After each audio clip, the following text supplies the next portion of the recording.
Bem-vindos ao Developers, o seu talk show da zoeira, do e-master de todo mundo. Gente, que hoje comigo, cara, muito bom de front-end aí, front-end BR, cara, que tá sempre aí no CSS Cast também, coisa bonita. Quem? Afonso Pacifer, Pacifer que fala Pacifer, Pacifer. Em São Paulo é Pacifer, no Rio é Pacifer. Então, show, que ele é Tech Lead na Vale Sistemas, coisa bonita, cara. E organiza aí o negócio de front-end da galera. Tá tudo quanto é evento de front-end aí. E aí, mano, primeiramente bem-vindo. Obrigado pelo convite. Tamo junto aí. Cara, a primeira pergunta é sempre, todo mundo é a mesma, você já assistiu, já sabe qual que é. Que como é que você começou a programar? O que aconteceu na tua vida? O que aconteceu na tua carreira aí pra você falar, não, vou fazer essa porcaria aqui? Tá, começar a programar? Isso. Essa ninguém fez. Essa É basicamente, na verdade, computação no geral, né? Eu tava lá, sou péssimo em português, alguém me deu um computador e falou, isso aqui é Word, ele coloca o acento. Partiu, eu quero isso aqui pra minha vida. E aí fui estudando computação, seja o que for, processamento de dados, aí cai em web designer, que era o cursinho que tinha. Fui pra faculdade, saí da faculdade, e aí web designer, acabei no web designer. E aí fui trampar, isso foi em 2010, meu primeiro trabalho. E aí foi. Comecei comecei. Com web design, o que você aprendeu nesse curso aí? Então, nada, né? Aí eu lembro até... Nem Dreamweaver aprendeu? Não, tinha Dreamweaver, mas não aprendi, né? Mas era horrível. Eu lembro que no primeiro trampo, eu fui contratado, e aí a noite anterior eu fiquei a noite toda acordado tentando alinhar a página no meio, porque antigamente os sites eram todos alinhados, né, pro lado. E aí eu fiquei a noite toda tentando aprender aquilo para chegar no trampo e não passar vergonha. Mas eu não consegui, mas eu cheguei no trampo e um dia eu consegui. Achei um script, que era um margem zero alta do CSS. Porra, que maravilha. E aí alinhou. Mas aí eu era muito... trampava, mas não necessariamente estudava ou fazia certo. Eu só copiava um script e colava. E aí foi só para 2014, que aí eu fui no meu primeiro evento da comunidade, que foi o Front em BH. Eu saí do Rio, fui para BH, que eu era do Rio, tô aqui em São Paulo agora. E aí que eu vi aquelas palestras e eu, cara, eu sou um bosta. Não entendi nada e falei, cara, baixa a bola e vamos estudar. Aí eu cheguei em casa e fui ver vídeo de Git pra tentar correr atrás. Cara, que da hora, velho. E tipo, e era complicado, porque tu não tinha... Em 2010 não era tanta comunidade que tinha quanto hoje. Hoje em dia todo mundo acha comunidade no esgoto, sabe? O esgoto tem comunidade lá de front-end ainda mais, mais ainda, já não tinha nada. E como é que foi pra você? Tipo, como é que você acabou achando o evento e acabou partindo pra BH? Como é que foi essa? Então, tava lá, né, sentadinho no meu PHPzinho, né, o PHP MySQL Full Stack. Opa, show. E aí eu abri um artigo do Tableless, do Diego, e aí tinha um artigo, tava lendo, e aí tava lá, autor era o Zeno. Aí eu, pô, tô lendo aqui um texto do Zeno, aí um cara atrás de mim falou, pô, Afonso, esse Zeno é mó famoso. Eu, famoso? Que famoso? Tô fazendo site aqui, maluco, que fama. Não, o maluco tá aí, palestra nos eventos, eu, que evento? Ele, não, porque tem os eventos, não sei o quê, aí eu, pô... Aí no próprio Tableless eu vi um anúnciozinho, Tableless Conf. Aí eu, pô, Tableless Conf? São Paulo? Não tinha dinheiro, mas comprei. E aí nessa de esperar chegar o dia do Tableless Conf, comecei a seguir coisas do Tableless no Twitter, e vai, aí acabou que parou, Front em BH.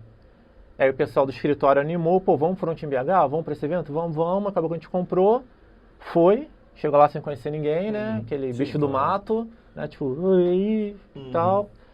E aí foi isso, eu fui parar no Front em BH e agora tô aí. E agora deu bom, tipo... aí deu certo, né? Pô, que da hora. Cara, e como é que você viu primeiro essa diferença da programação antes da comunidade e depois da comunidade? Tipo, é lógico que a gente tenta estudar a documentação bem estudada. Sim. Mas quando você começa a ver as outras pessoas fazendo um parado, às vezes não é tão diferente do que você faz, mas é mais da maneira como é que você enxerga o seu trabalho, né? Como é que foi pra vocês? Antes era assim, eu fazia, funcionou, beleza, e eu tinha aquela ideia de fazer site. E pra mim era isso. E era aquele PHPzão e era bem cru, bem bizarro. E aí quando eu fui no evento, eu vi a galera, tipo... Eu lembro que na época a Mayra... ela na época era da Liferay, ela estava apresentando o Tracking.js, que era um projeto lá do pessoal, que fazia reconhecimento a partir da câmera de mão ou de, sei lá, de cor. E aí eu olhei aquilo e falei, cara, isso é JavaScript. E ela falou, tipo, isso tem 7 KB. E eu, cara, que é isso? E aí minha cabeça explodiu, e aí eu comecei a estudar. Eu lembro que eu cheguei no dia seguinte em casa, era tipo 6 da manhã, e aí eu achei o curso da Loiane, lá no YouTube. E eu comecei a ver SaaS. Eu, cara, o que é isso? E aí eu passei meio que antes eu via as coisas, mas para mim era suficiente fazer funcionar. Depois do evento eu quis entender como funcionava e qual a melhor forma de fazer, e aí começou a vir um monte de coisa. E eu costumo dizer que depois do Front BH foi quando eu tomei vergonha na cara. Sim. E aí, acho que o mais importante foi, eu fui no evento, me senti um bosta, e a partir disso eu tô tentando remediar até hoje. Tá certo. Tô indo. Cara, tu tocou num ponto que é muito interessante. Tipo, muitas pessoas hoje em dia, ainda mais pro pessoal mais novo que começa e acha, tipo, primeiro que tudo é pra ontem, ou seja, não estudei nada, quero já arrumar uma vaga de emprego e tal, tô lá. E a outra é, tipo, não entendo como é que funciona, eu quero ver funcionar. O que você acha que o pessoal, tipo, tem que fazer antes, no pré, pra você poder não ter esses percalços, assim, na carreira? Tá, então, comigo como funcionou? Chegou um ponto que eu comecei a me questionar, cara, eu faço HTML, CSS e JavaScript. E aí tem pessoal que trabalha no Google e faz CSS, HTML e JavaScript, só que eu trabalho, tipo, na agênciazinha aqui de casa, no fundo da casa de alguém. E eu, qual a diferença desses caras? Por quê? Eu tentei me aprofundar e entender que, além de fazer funcional, tem que saber como funciona por trás. Então eu comecei a me propor a tentar fazer as coisas que fossem as mais absurdas, talvez, mas aquela que, cara, tenta fazer. Então eu lembro que eu queria aprender JavaScript. Eu vim com CSS, fazia um monte de coisa, tal, acabou dando certo, e aí eu precisava aprender JavaScript. E como eu estava do mundo de CSS, eu pensei, cara, o que eu posso fazer de mais bizarro de JavaScript? E aí eu fui olhar para as pessoas que eu admirava. Aí eu lembro que eu vi o Cowboy, que é um gringo, e aí ele tinha criado o Grunt. Sim. E aí o cara criou o Grunt, esse é o front-end que eu quero ser. E aí quando eu vi o Grunt, eu vi, cara, mas o Grunt é um projeto em Node. Sim. Tipo, as referências de front-end que eu tinha era tipo TJ Holowchuk, o cara que criou o Stylus, que criou o Pug. Cara, as referências eram Node. Exato. E aí, então, vou criar um projeto em Node e aprendo JavaScript já que vai rodar. Sim. E aí eu me propus a fazer um pré-processador de CSS aí sim, em JavaScript. E aí eu não entendi nada, aí eu vi que era um completo bosta.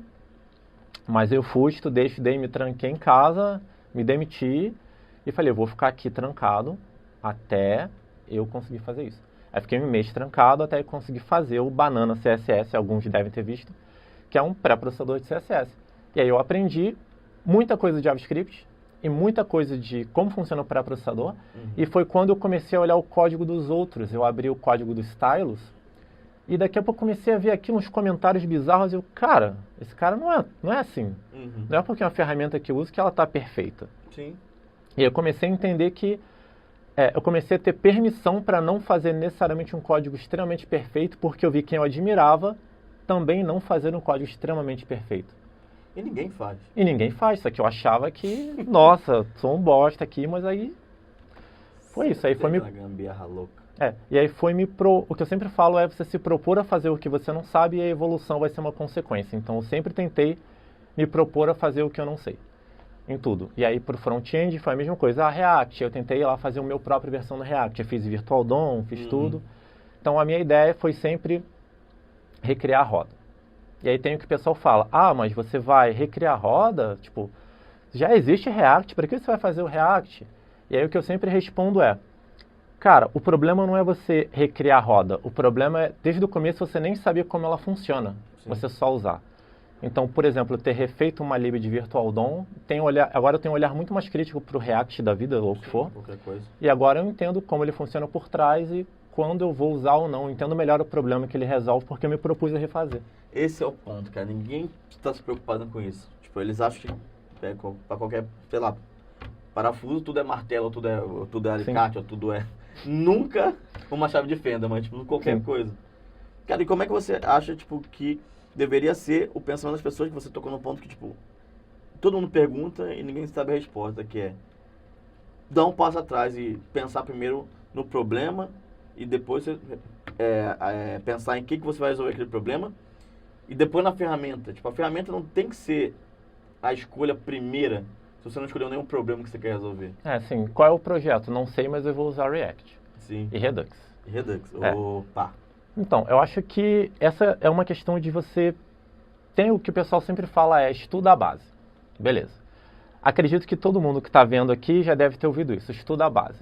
Beleza, não adiantou nada, porque se todo mundo já ouviu, ninguém está rico. Ninguém fez nada. Então vamos lá.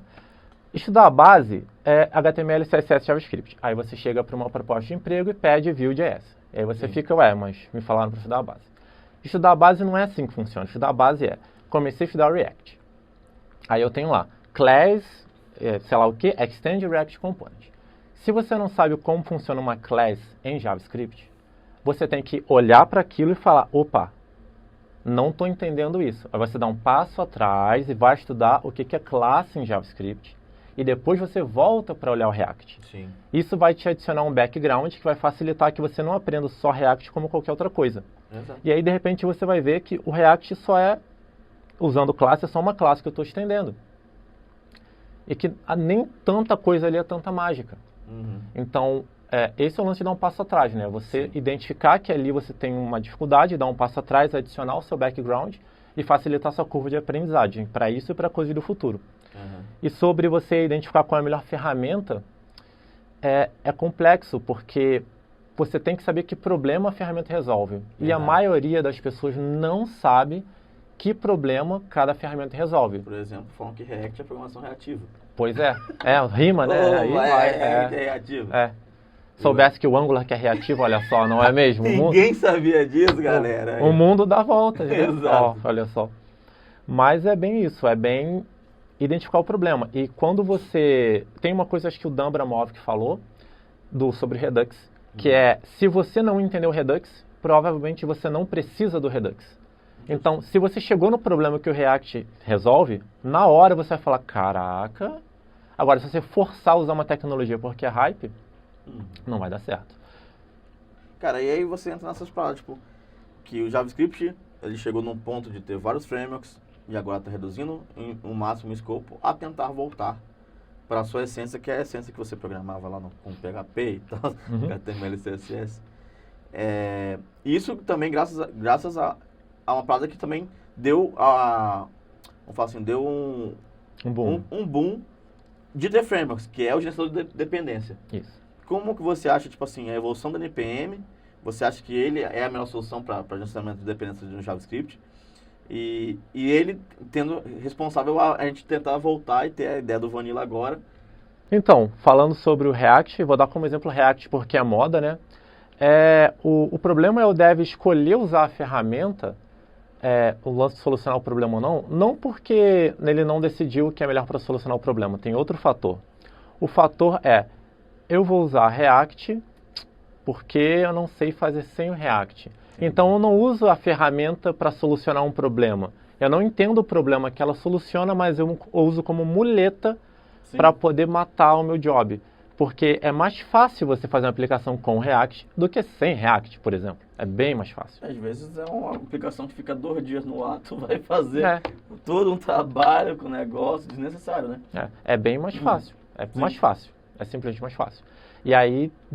E às vezes nem uma aplicação fica 2 dias no ar, às vezes a galera realmente escolhe a ferramenta porque foi incentivada a ter que aprender a ferramenta e mexer com states e coisas de React é mais fácil do que a da document.getElementById e é isso.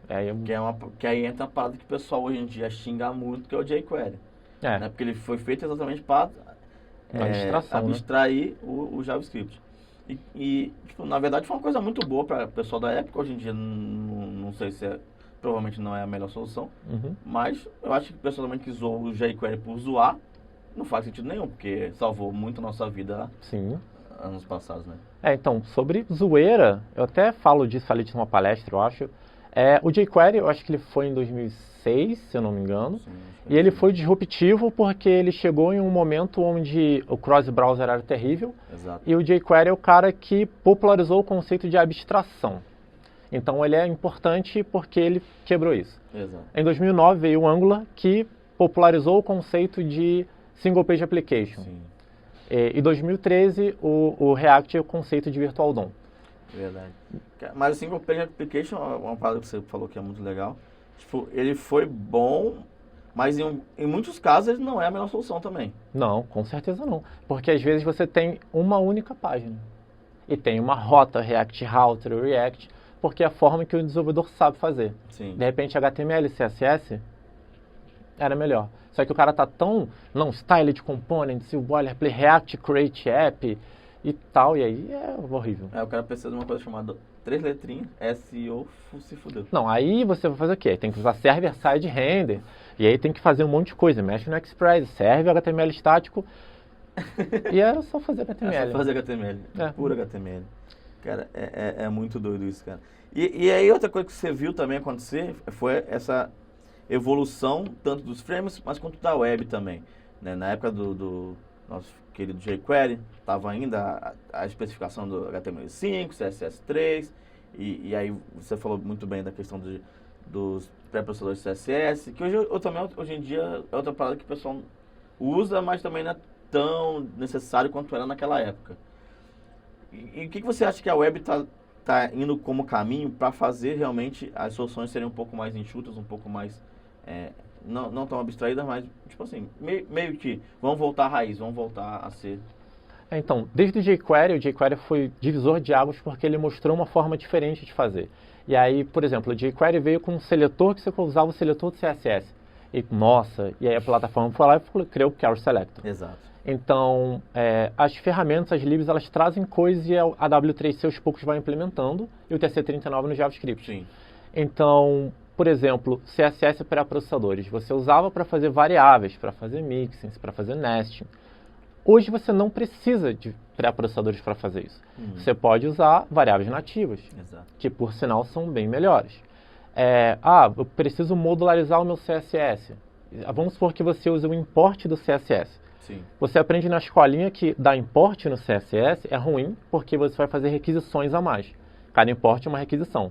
Aí você aprende a concatenar tudo e entregar um arquivo só. Sim. Ok. Vamos para o mundo moderno onde você tem HTTP2. No HTTP2, a sua estrutura de requests ela vai ser toda em paralelo. Então, na verdade, todos os imports vão vir ao mesmo tempo. Sim. Qual a diferença? Que você consegue cachear eles separadamente. Então, se eu mudar a cor de um botão, eu não tenho que refazer o cache do CSS da minha aplicação inteira. Eu refaço o cache só do arquivo que contém as configurações do botão, o resto eu mantenho no cache. Sim. Então, coisas que antigamente eram mal vistas, alinhadas com as tecnologias de hoje, você consegue fazer algo bem superior a, por exemplo, um pré-processador de CSS, se você aplicar. E aquilo é o Progressive Enhancement. E se o cara não tiver HTTP2? Ele vai fazer request e a aplicação não vai quebrar. Exato, é a mesma coisa. Então... esse é outro ponto, cara. E a questão é essa. Eu acho que as pessoas ainda têm que parar um pouco e tentar fazer o que você falou, tipo, estudar a fundo, porque aí você consegue entender aonde está chegando a tecnologia, aonde, né, no caso da WTC e tal, e o pessoal do JavaScript está levando realmente a tecnologia. E aí tem outra questão que no JavaScript é muito importante, que é a retrocompatibilidade, né? A gente tem o grande problema de você ter vários browsers aí que não funcionam, ou você ter celular que é desatualizado, não tem nada rodando, e a parada de você querer ter a hype de tudo e você trazer tudo mais. E aí surgem coisas, né, como compilações de JavaScript. Como é que você vê isso e o que é isso? Tá, então, principalmente quando fala de front-end, isso é complicado, porque saiu no Node, você atualiza o Node e tá rodando aqui toda qualquer linguagem back-end funciona assim. Agora o browser vai depender, o front-end vai depender que os vendors vão lá e o pessoal do Google implemente, o pessoal do Firefox implemente. Às vezes a gente fica com raiva, por que não implementa isso? Cara, é você que está lá mexendo no Gecko, lá em Rust para implementar o negócio, é cabuloso, entendeu? Sim. Não é da noite para o dia e o pessoal tem fila de prioridade. Mas enfim, essas tecnologias, elas são, como eu posso dizer, difíceis de implementar, de fazer o cross-browser. Sim. Mas o JavaScript tem a facilidade de você conseguir transpilar. Exato. Então eu vou escrever uma feature com S10 agora, e aí um Babel da vida vai pegar e vai colocar num formato que o browser interprete. Uhum. Isso é ótimo, isso é bem legal, só que isso é para o JavaScript. Então quando você pega CSS, é difícil. Eu posso até usar Post CSS e tentar fazer um tipo de transpiler, só que é difícil. Exato. E aí a W3C vendo isso, eles estão investindo agora no Houdini, que está no hype, eu acho. Exato, o pessoal tem falado bastante. Que dá o poder de você mexer no processo do browser que você não tem acesso. Porque no JavaScript a gente tem acesso ao DOM. Sim. Então eu consigo mexer no prototype e o meu array agora ter o método Pokémon. Exato. Eu não tenho acesso ao CSS_on. Entendi. Com o Houdini, você vai ter acesso ao CSS1. Então, você vai ter acesso a manipular tudo isso. Claro que o browser tem que suportar Houdini. É lógico. Então, é uma recursão de problema. Sim. Mas transpilar é uma forma excelente de você conseguir escrever o código novo, servir para o passado, e assim que tiver suporte, você quebra a transpilação e deixa rolar. Então, é excelente. E como é que foi pro pessoal de front-end, da época que você tinha os browsers que não atualizavam, e para agora para os browsers atualizando tipo a cada semana? Então, era cabuloso, né? Era tipo, tinha o Trident, que era a engine de renderização do Internet Explorer. Uhum. Era... Coisa boa. O negócio era, assim, você queria fazer um negócio bom, e aí você, putz, mas pro IE vai ter que colocar uma borda que é uma imagem. E aí você ia lá, via porcentagem. Quantos usuários são de IE? 5%.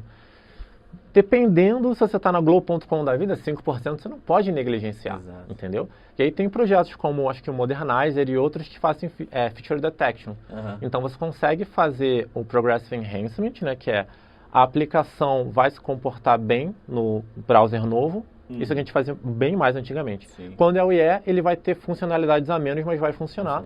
E tem o Graceful Degradation, que você faz com tudo e literalmente faz ifs e vai tirando os pedaços, que é mais trabalhoso. Coisa maravilhosa. Mas tem que ser essas abordagens e se você fizer de forma inteligente, você consegue atingir. Ainda mais hoje. Hoje tá delícia. Vai ver seu usuário, de 90% Chrome. Coisa linda. Tá Antigamente tranquilo. era o contrário, 90% IE, 10% Firefox. Então 10% Opera. Tipo. É tranquilo. Lá na empresa a gente trabalha com Web Components, que aí é a forma de você criar componentes de forma nativa para a web. Lá nós trabalhamos com empresas, um meio empresarial, então a gente consegue falar, aí cara, você comprou aqui o nosso projeto? Você vai usar Chrome, valeu? Show. E Firefox. Entendi. Aí, suave. Só que a gente dá suporte também para o Safari, por conta do celular. Sim. Não sei se vocês sabem, mas se você tem um iPhone, instala o Chrome, na verdade ele vai usar a engine do Safari por trás, o Chrome é só uma casca bonitinha. Então a gente dá suporte, até para o IE mais recente, que é uma coisa que a maioria das pessoas não sabe, mas o Web Component funciona. Então, na verdade, isso chega num ponto de que, eu não vou usar o Web Component, eu não vou usar Grid Layout, eu não vou usar a tecnologia, porque o browser não suporta. Tem certeza que você sabe que o browser não suporta? Dá uma pesquisada. De repente, funciona em todos os browsers, não está usando, e você nem sabe que funciona. Tem isso muito também, muito. Cara, e como é que foi da sua carreira de você sair dessa primeiro evento? Depois você foi palestrar também, você palestra bastante. Como é que foi para você a primeira palestra? Como é que foi você passar um pouco de conhecimento que você tinha mais pro pessoal? Foi bizarro. Foi triste. Foi tipo, Afonso, você vai palestrar. Eu, eita, como assim? Não, vamos fazer um meetup. Na época a gente morava no Rio. A galera organizava muito almoço do Rio JS. Almoço, coisa linda demais. Então a gente ia almoçar lá no Esquimó, lá no centro. Então, eu te contar uma história legal do Esquimó, cara. Eu cheguei... Acho que a gente ia fazer lá teve final do ano, eu fui pro Rio e falei, vou fazer aqui um dia de evento e tal. E aí o pessoal tinha marcado de ir no Esquimó, o pessoal acho que do GDG Rio, se não me engano. Cheguei lá, tinha estourado o cano deles, e aí me perdi da galera, não consegui achar ninguém. Mas o Esquimó é lendário, exato. E aí lá na mesa, falou, vamos fazer meetup, o pessoal que tá aqui vai palestrar e vamos embora. Acabou que não foi, fui só eu, mas tudo bem. E aí era um Rio.js e eu falei, cara, JavaScript não vai rolar, que eu sou meio bosta. Sim. Então vamos de CSS. E aí fui falar sobre Flexbox. Show. E aí eu não bebo. No caminho eu tava pensando, eu vou parar no bar. Eu vou encher a cara, que dane-se. E aí eu desesperado, não, meu Deus, não vou. Aí eu cheguei... extremamente nervoso. Eu tive a ideia brilhante de abrir uns CodePens e mexer. Que ideia idiota, que estúpido. Se você vai palestrar a primeira vez, faz slide, passa. Fica na moral, não digita nada. E eu lembro que eu não consegui ficar em pé. Então eu fiquei sentado com o computador assim. E aí falaram, só conectar na Apple TV. Mano, eu sou pobre, sei lá conectar a Apple TV? Aí eu, assim, né? Mas foi, e aí depois de uns 15 minutinhos ficou tranquilo. Aí meio que me acalmei. Sim. E aí esse lance de começar nervoso e depois de me acalmar, foi acontecendo, sei lá pela 14ª palestra que eu comecei a ficar calmo. Entendi. E aí virou, porque eu ficava calmo demais. Então eu chegava para palestrar assim, olhava, e aí tal, aí eu, calma. Opa, e aí pessoal? Aí melhorava a voz para poder falar. Entendi. Aí é isso. Mas foi assustador. Mas é legal palestrem, mas é ruim. Mas palestrem, mas é ruim. Mas é ruim. Olha que doido, cara. Mas o pessoal aceitou de boa, esse CSS? Aceitou de boas. Aí na semana seguinte eu já dei outra palestra lá sobre grid layout. Só gostou mesmo, hein? Ou já estava marcado aí, não tinha como desmarcar. Pode ser também. E aí foi indo, e aí palestra aqui, palestra ali, aí frontinha aqui, frontinha ali, vai. Aí recentemente dei uma parada, assim, para olhar as coisas um pouco de fora, até porque eu sou muito preocupado com formar panelinha, então todo ano a mesma pessoa falando, todo ano a mesma pessoa. Então sempre me preocupei em, se eu tenho uma palestra, eu não repito a mesma palestra na mesma cidade. Entendi. Só se for em outra cidade, aí eu, sem pena eu vou lá e também não tem como fazer um monte de palestra. Lógico. Aí eu repito, aí ok, mas ainda tá ficando muito figurinha repetida. E tem muita gente boa que precisa de espaço. Então é sempre legal você, já palestrei um monte aqui, tem meu trampo, ó, ficar de boas. Mas tem as palestras vindo aí que não posso falar, que vai ser da hora, ó. Vamos ficar ligado aqui, que a gente precisa vou voltar. Eu tô velho, mas eu vou voltar às atividades. E aí também tem essa parada do CSS Casts, como é que você começou? Então, canal no YouTube, né? O CSS Cast Show. Era assim, eu queria... o meu inglês era um cocô. Entendi. Eu queria consumir conteúdo de CSS. Era um sofrimento toda tal que eu assistia, que eu tinha que ficar muito focado para tentar entender. Eu queria um conteúdo desse em português. E não tinha. Então, se você está vendo aí, você está numa cidade que tipo não tem o Meetup e você reclama que não tem, é porque você foi escolhido para fazer o Meetup. Isso é verdade, a mesma coisa. É um ponto mesmo. Então, se não tinha nenhum conteúdo sobre CSS em português ali, e eu me toquei disso, eu tinha que fazer. Aí eu montei o celular e comecei a falar CSS. Que doideira. E aí comecei com o canal, comecei a fazer vídeo, comecei a tentar explicar as coisas. E também porque as pessoas me perguntavam as coisas, eu tinha preguiça de falar duas vezes a mesma coisa. Entendi. E aí eu comecei a gravar os vídeos e falava, você me perguntou isso? Toma o vídeo. Tá aqui. E aí comecei a fazer. Até que deu certo, o pessoal gostou e foi indo. E também tem novidades sobre o canal no YouTube, tem a reviravolta louca aí de comunidade, umas coisas undergrounds aí. Pô, que da hora. Que vão acontecer breve. E outra coisa doida, falando de comunidade, voltando um pouco sobre... Você saiu do Rio já faz um tempo, mas... o Rio sempre foi um grande formador de pessoal de front-end. Sim. Grandes nomes do front-end brasileiro saíram do Rio de Janeiro. E hoje em dia não parece ser tipo um polo de nada, né? A gente não consegue. Os grandes eventos que a gente tinha de tecnologia que iam para o Rio de Janeiro não estão indo mais. Você sabe qual motivo você acha que acontece isso? Quando eu estava no Rio, a gente tentou levantar, tentou fazer as coisas, o pessoal lá tenta fazer, só que tem um problema de segurança pública. Então você vai fazer um meetup, por exemplo, em São Paulo a gente faz um meetup que acaba às 10 da noite. O cara sai do meetup, pega o metrô e vai para casa. Sim. No Rio você faz um meetup que acaba às 10 da noite uma terça-feira no centro do Rio. Sim. Não dá para você sair. A gente fazia lá, só que ficava tarde, era muito ruim, era muito perigoso sair do meetup. E aí tem que ser sábado, durante o dia. E aí é ruim, e aí acabou as coisas se perdendo porque é difícil você conseguir marcar, porque é difícil ir. Porque além do transporte ser ruim, porque não tem toda a rede de metrô que tem aqui, tem que pegar ônibus, não sei o que. E muita gente não é do Rio, da cidade, e quem não está no centro não tem metrô, não tem nada. Tipo... E aí não... É ruim, à noite é ruim de fazer, e aí tem que ser fim de semana, e até tem evento, mas é complicado de se desenvolver. Muito, muito complicado.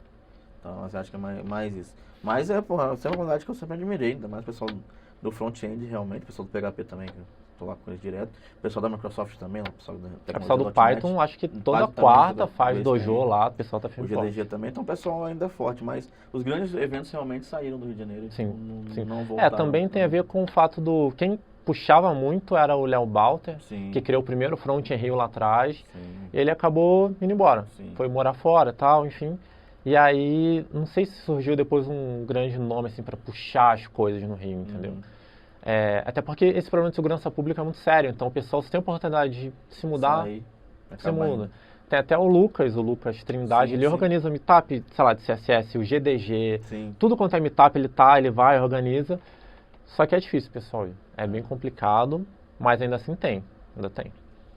Cara, agora sobre carreira, tipo, você saiu do cara que era core, agora você é tech lead. Qual foi o teu estopim para você entender tipo, que além de codar você conseguiria passar para outras pessoas esse conhecimento e também se dar a oportunidade de crescer na carreira? Então, desde sempre eu fui professor, na verdade. Então eu dava aula, dei aula em colégio técnico, ensino médio, um monte de coisa aleatória. Então, na verdade, primeiro em 2010 eu fui dev, sim, depois eu virei professor de cursinho, sim, dando aula, não sei o quê. Aí acabou que eu fui trampar em agência lá para 2015, 2016, talvez.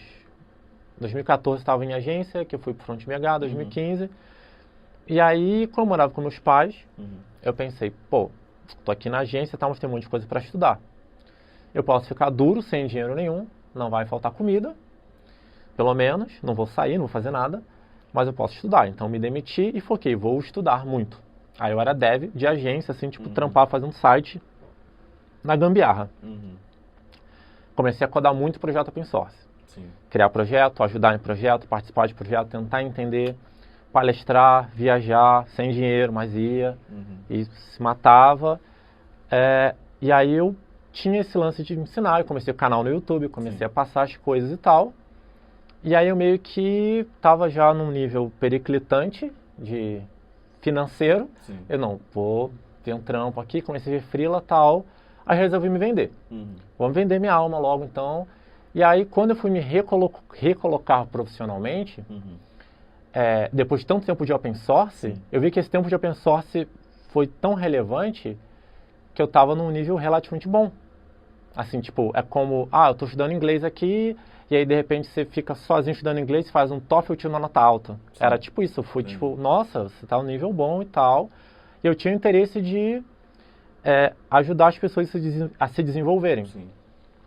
Então acabou que eu vim para São Paulo para ser tech lead. Então meio que pulei direto de dev gambiarra para tech lead, e o meu processo de júnior, pleno, sênior, essas coisas foi tudo no open source. Entendi. Então eu acredito fortemente que você não precisa ter um trampo para você usar a tecnologia. Sim. Porque tipo, eu fiz projeto falando de front-end com Vue, com React, com JavaScript puro, fiz projeto em Node, Express, para processador, um monte de coisa, e eu não trabalhava com isso. Eu simplesmente peguei, tentei fazer e fiz. E acabou que isso que me deu um background, fiz coisa com Rails, com Python. Sim. Isso me deu um background para quando eu fui voltar para o mercado, opa, olha só, gente, eu sou sênior, e olha que legal. E aí eu acabei vindo para cá para ser tech lead, principalmente porque é uma empresa que tem valores que eu acredito, eu prezo muito também, não iria trampar por causa de dinheiro.